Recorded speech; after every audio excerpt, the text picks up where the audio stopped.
ಅಸ್ಸಲಾಮ್ ಅಲೈಕುಮ್, welcome to our channel. ನಾನು Beary ಲ್ಯಾಂಗ್ವೇಜಲ್ಲಿ video ಮಾಡ್ತಾಯಿದ್ದೆ, but viewers reach ಎಲ್ಲ ಕಡಿಮೆ ಇರೋದ್ರಿಂದ ಕನ್ನಡ ಲ್ಯಾಂಗ್ವೇಜನ್ನೇ ಚೂಸ್ ಮಾಡಿದ್ದೇನೆ. ಓಕೆ, ಈಗ ವಿಡಿಯೋ ಮಾಡೋಣ. ಓಕೆ, ಒಂದು 2-3 ಸ್ಪೂನ್ ಆಯಿಲ್ ಹಾಕಿ ಜಿಂಜರ್ ಗಾರ್ಲಿಕ್ ಸಣ್ಣದಾಗಿ ಕಟ್ ಮಾಡಿರುವಂತಹ ಜಿಂಜರ್ ಗಾರ್ಲಿಕ್ಕನ್ನು ಹಾಕಿ ಚೆನ್ನಾಗಿ ಮಿಕ್ಸ್ ಮಾಡ್ಕೊಳ್ಳಿ.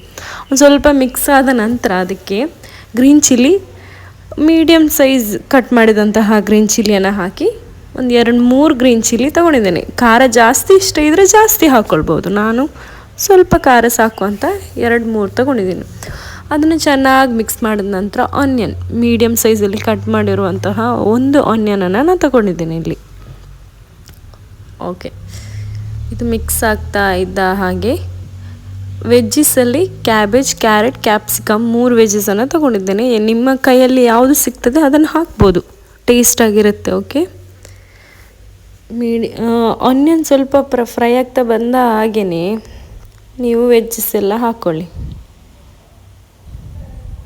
ಓಕೆ, ನನಗೆ ಎಲ್ಲ ಹಾಕಿ ಚೆನ್ನಾಗಿ ಮಿಕ್ಸ್ ಮಾಡ್ತೇನೆ. ಒಂದು 2-3 ನಿಮಿಷ ಮಿಕ್ಸ್ ಆಗಲಿ ಅದು. ಓಕೆ, ಈಗ ಇದಕ್ಕೆ ರುಚಿಗೆ ತಕ್ಕಷ್ಟು ಉಪ್ಪು ಹಾಕ್ಕೊಳ್ತಾ ಇದ್ದೀನಿ. ನೋಡ್ಕೊಂಡು ಹಾಕಿ, ಯಾಕಂದರೆ ಸಾಸಸ್ ಎಲ್ಲ ಹಾಕುವಾಗ ಉಪ್ಪು ಜಾಸ್ತಿ ಆಗಬಾರ್ದು. ಹಾಗಾಗಿ ಉಪ್ಪನ್ನು ನೋಡ್ಕೊಂಡು ಹಾಕ್ಕೊಂಡ್ರೆ ಸಾಕು. ಸ್ವಲ್ಪ ಹಾಕ್ಕೊಳ್ಳಿ, ಬೇಕಾದರೆ ಮತ್ತೆ ಹಾಕ್ಕೊಳ್ಬೋದು. ಓಕೆ, ಚೆನ್ನಾಗಿ ಮಿಕ್ಸ್ ಮಾಡಿ. ಇದನ್ನು 1 ನಿಮಿಷ ಹಾಗೆ ಮಿಕ್ಸ್ ಮಾಡ್ಕೊಳ್ಳಿ. ಆಮೇಲೆ ಸ್ವಲ್ಪ ಗರಂ ಮಸಾಲ ಮತ್ತು ರೆಡ್ ಚಿಲ್ಲಿ ಪೌಡರ್ ಹಾಕಿದ್ದೀನಿ.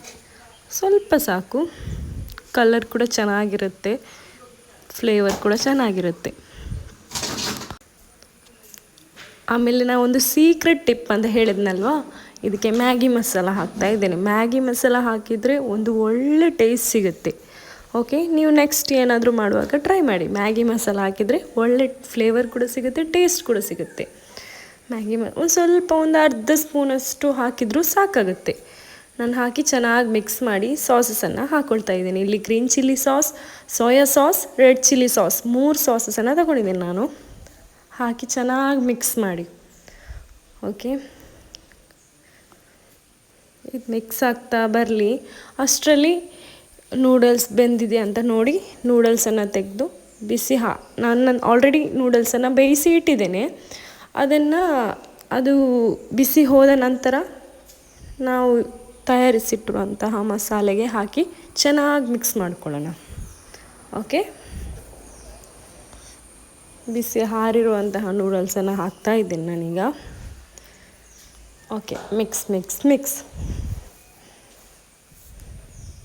ಈಗ ಚೆನ್ನಾಗಿ ಮಿಕ್ಸ್ ಆಗಿದೆ. ಸ್ವಲ್ಪ ಕೊತ್ತಂಬರಿ ಸೊಪ್ಪನ್ನು ಮೇಲೆ ಉದುರಿಸಿದ್ರೆ ತುಂಬ ಟೇಸ್ಟಿಯಾಗಿರುವಂತಹ ವೆಜ್ ನೂಡಲ್ಸ್ ರೆಡಿಯಾಗುತ್ತೆ. ಮನೆಯಲ್ಲೇ ಮಾಡಿ ಹೆಲ್ದಿಯಾಗಿರಿ. ಓಕೆ, ಸಬ್ಸ್ಕ್ರೈಬ್ ಮಾಡೋದನ್ನು ಮರಿಬೇಡಿ. ನೆಕ್ಸ್ಟ್ ಒಳ್ಳೊಳ್ಳೆ ವ್ಲಾಗ್ ಜೊತೆ ಬರೋಣ. ಓಕೆ, ಈಗಲೇ ಹೋಗಿ ಸಬ್ಸ್ಕ್ರೈಬ್ ಒತ್ತಿ ಬೆಲ್ಲೈಕನ್ನ ಪ್ರೆಸ್ ಮಾಡಿ. ಓಕೆ, ನೆಕ್ಸ್ಟ್ ವ್ಲಾಗಲ್ಲಿ ಕಾಣುವ. ಬಾಯ್ ಬಾಯ್, ಟೇಕ್ ಕೇರ್.